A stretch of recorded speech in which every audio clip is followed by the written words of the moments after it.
Good morning, students. Today we are going to be solving one-step equations. We're going to be solving one-step equations which will build our toolbox to solve more challenging equations. So some of the types of examples that you're going to be doing on your own today are examples such as x plus 5 equals 10, where x is that variable, and we spoke about those variables in the last class. We have x minus 3 equals 7. Some number x divided by 4 equals 5. And 2x equals 8. So those are some of the types of problems we're going to look at today. And I know you can do these. So let's just take a look at them one by one. So the first type of equation that we're going to be solving is using subtraction. So I have some number x plus 5 equals 10. The opposite of that addition is subtraction.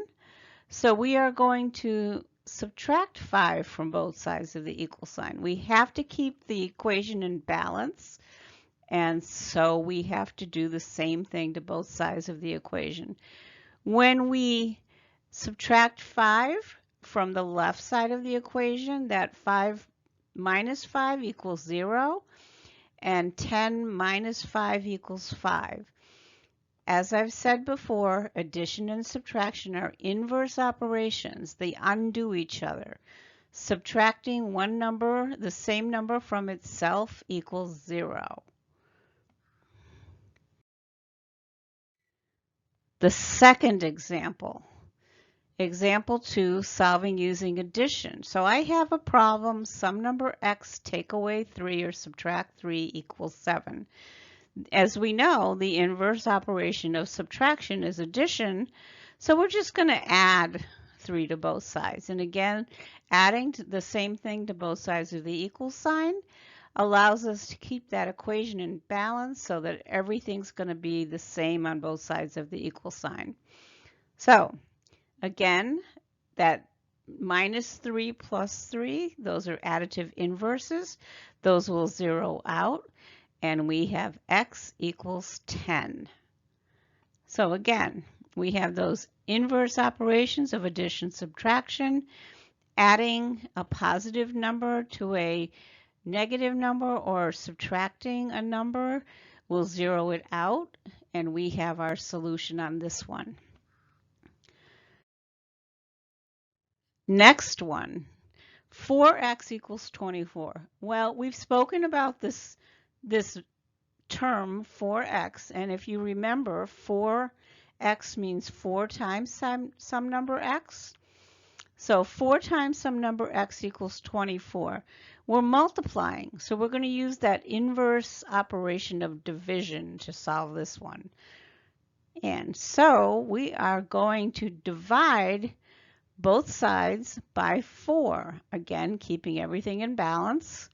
So 4 divided by 4, those are going to cancel out and become 1. 24 divided by 4 is 6. So 4 times 6 equals 24, and our equation has been solved. And the multiplication and division, those are inverse operations. Dividing by the same number will give us 1. Once we've divided by the same number, we don't need to write that 1 because of the identity property that we've spoken about. Final problem before you start on your work. I have a problem where I have some number x divided by 7.